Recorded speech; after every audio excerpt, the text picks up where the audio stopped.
Em 1997, algo estranho foi ouvido no oceano. Sensores submarinos captaram um som extremamente alto. Tão forte que foi ouvido a milhares de quilômetros. E o pior, ele vinha das profundezas.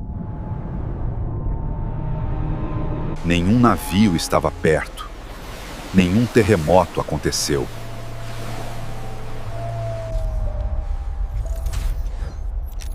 Especialistas tentaram explicar, mas nada fazia sentido. E até hoje, ninguém sabe exatamente o que era. Segue para a parte 2.